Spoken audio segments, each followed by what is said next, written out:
안녕하세요. 로담한의원 노원점 이승엽 원장입니다. 흉터는 사실 이게 쉽게 치료가 되는 질환은 아닙니다. 흉터는 이제 외적으로 보여지는 것뿐만 아니라 우울감과 같은 어떤 마음의 병도 만들어내는데요. 시간이 지난다고 해서 또 나이가 들어간다고 해서 그런 것들이 줄어들기보다는 오히려 더 깊어지는 것 같습니다. 저희 병원에 내원해 주시는 환자분들이 자주 하시는 말씀 중에 하나는 이 흉터는 치료가 어렵다고 들었어요. 혹은 어디 병원에서는 안 된다고 들었어요입니다. 반면에 제가 드리는 얘기는 충분히 가능하다입니다. 흉터에 대한 환자분들의 어떤 고민을 알고 또 공감하고 거기에 대해서 긍정적인 대답을 드리는 게 새살침과 어떤 로담의 역할이라고 저는 생각합니다. 저희가 이제 치료했던 환자분 사진인데요.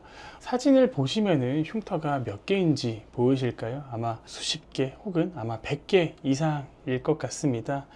이러한 각각의 흉터들과 그러한 흉터들이 모여서 만들어내는 굴곡감, 요철감을 하나하나 확인해서 시술이 들어가는 게 바로 새살침 시술입니다. 그만큼 새살을 채우는 과정은 쉽지 않습니다. 새살침 시술에 있어서 당연히 처음부터 끝까지 체력과 집중력, 손기술, 또 숙련된 경험은 당연히 필수적입니다. 흉터를 잘 알고 또 가장 많이 하는 로담의 원장으로서 흉터에 대한 경험은 그 양과 질, 밀도 모두 비교할 수 없다고 생각합니다.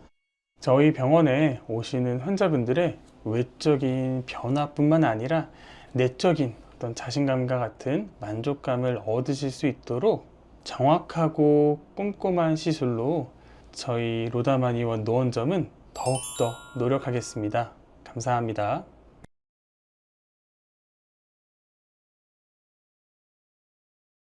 안녕하세요. 로담한의원 홍대점 정상호 원장입니다.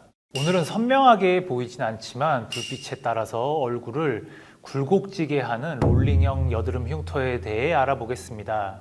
이런 타입의 흉터를 가지고 있는 사람들은 공감하겠지만 차라리 흉터가 아예 잘 보이면 포기를 하던가 치료를 하던가 선택을 할 텐데 어쩔 때는 잘 보이고 또 어느 날은 잘 안 보이는 이런 롤링형 흉터는 사람을 더 짜증나게 하는 측면이 있습니다. 저도 치료를 하다 보면 눈에 잘 보이는 선명한 흉터를 가진 분들은 오히려 마음이 좀 평화로운데 오히려 이런 롤링형 흉터 환자분들이 흉터에 대한 스트레스가 극심하다는 걸 많이 느낍니다. 조명에 따라 불빛에 따라 달라 보이는 이런 롤링형 흉터는 치료 난이도가 높은 여드름 흉터에 속합니다. 피부를 굴곡지게 하는 움푹 들어간 형태라 흉터의 크기가 보통 크고 눈에 선명하게 보이지 않기 때문에 이 흉터가 얼마나 치료가 됐는지 판단이 좀 어려운 경우가 많습니다.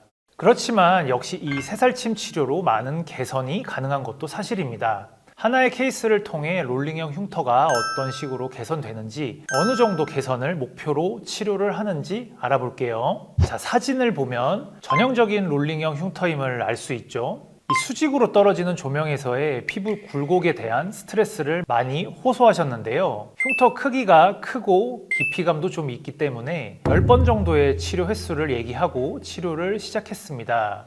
3번 정도 치료 후에 이런 상태를 지나서 6번 정도 치료 후 이런 치료 경과가 나타났습니다. 전체적으로 피부가 매끈해지는 방향으로 잘 변하고 있네요. 경과가 좋아서 10번까지 치료를 하지는 않았지만 이런 흉터를 가지고 있는 분들은 10회 정도는 생각하고 치료를 시작하는 것이 좋습니다. 롤링형 흉터는 피부 굴곡에 대한 문제가 가장 크기 때문에 하나하나의 흉터에 집중하기보다는 전체적인 피부가 점점 완만해지고 이 매끄러워지게 만드는 것이 치료 목표인데요. 흉터를 잘 보이게 하는 조명에서의 스트레스 해방, 새살침으로는 충분히 가능합니다. 개개인의 흉터에 대한 디테일한 안내는 치료를 하면서 상세히 알려드리게 되니 위와 같은 타입의 흉터로 스트레스를 받는 분들은 치료에 적극 도전해 보시길 말씀드립니다.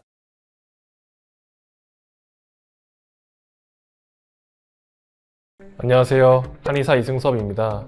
오늘은 이마 흉터 치료 케이스를 하나 소개해 드리겠습니다. 환자분께서는 30대 초반의 나이로 일본에서 주기적으로 내원하시는 남성분이신데요. 일본에서 더마펜이라는 MTS 시술을 10회 정도 받았지만 효과가 미미했다고 하셨습니다. 그러다 최근 들어 사람들이랑 대화할 때 본인의 흉터만 쳐다보는 느낌이 많이 든다고 다양하게 찾아보다가 로담으로 오셨다고 했습니다. 이번 케이스는 이마 전체에 넓고 깊은 롤링성 흉터가 있고 이마주름을 따라 넓고 깊게 파인 선상 흉터, 그리고 미간 부위에 찢어진 듯 대각선으로 길게 패인 흉터가 함께 관찰되는 경우입니다. 먼저 치료 전 사진입니다. 이마 전반을 보면 피부가 울퉁불퉁하게 꺼진 롤링성 흉터가 넓게 분포되어 있습니다. 그리고 이마 주름 라인을 따라서 단순한 주름이라기보다는 주름 방향을 따라 깊게 고정된 함몰이 보입니다. 미간 부위는 대각선 방향으로 길게 이어진 선상 흉터가 있고 마치 피부가 한번 찢어졌다가 그대로 굳은 듯한 형태를 보입니다. 이 부위는 이마 전체 흉터 중에서도 가장 깊고 가장 단단한 흉터에 해당합니다. 이 케이스의 핵심은 흉터가 한 가지 형태가 아니라는 점입니다. 넓게 퍼진 롤링성 흉터, 주름을 따라 함몰된 흉터, 방향성이 불규칙한 미간의 대각선 흉터 등 성격이 다른 흉터들이 같은 부위에 동시에 존재하고 있습니다. 그래서 치료도 하나의 방식으로 접근할 수 없는 케이스였습니다.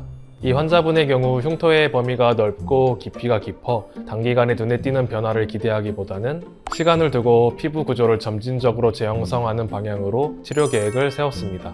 각 흉터의 방향, 깊이, 주변 피부 상태에 맞춰 새살침을 진행했습니다. 치료 중 사진입니다. 이마 전체 롤링성 흉터 부위는 면적을 넓게 커버하면서 재생되도록 자극을 주었고 이마주름을 따라 파인 흉터는 흉터의 선을 따라 방향성을 맞춘 자극을 주었습니다. 미간 부위의 대각선 흉터는 피부가 얇고 움직임이 많은 부위이기 때문에 자극의 깊이와 강도를 가장 보수적으로 조절하면서 집중적으로 치료했습니다. 6회 치료 후 사진입니다. 이마 전체를 보면 넓게 퍼져 있던 롤링성 흉터는 피부 표면이 전반적으로 정돈되면서 울퉁불퉁한 느낌이 줄어들었습니다. 이마 주름을 따라 깊게 파였던 흉터도 음영이 완화되면서 훨씬 부드러워졌습니다. 다만 미간의 대각선 흉터는 다른 부위에 비해 개선 속도가 가장 더디게 보입니다. 이 미간 흉터는 흉터 방향이 자연스러운 피부 주름선과 어긋나 있고 찢어진 형태로 섬유화가 강하게 진행되었으며 표정 근육의 움직임이 많아 재생되는 조직이 계속해서 긴장을 받는 상태였습니다. 그래서 이 부위는 다른 흉터들보다 개선감이 늦게 보이는 것이 일반적입니다. 이 케이스의 치료 목표는 흉터의 깊이를 줄이고 음영을 완화해서 얼굴 전체 인상이 자연스럽게 보이도록 만드는 것이었습니다. 특히 미간 흉터는 가장 늦게 반응하지만 시간을 두고 반복 치료를 진행할수록 의미 있는 변화가 누적되는 부위이기도 합니다. 같은 이마 흉터라도 모든 흉터가 같은 속도로 좋아지지는 않습니다. 빠르게 반응하는 흉터도 있고 시간이 필요한 흉터도 있습니다. 중요한 것은 흉터의 성격을 이해하고 그에 맞는 치료를 이어가는 것입니다. 오늘 소개해드린 케이스가 이마 흉터로 고민하시는 분들께 도움이 되었으면 좋겠습니다. 다음 영상에서도 실제 치료 사례를 중심으로 설명드리겠습니다. 감사합니다.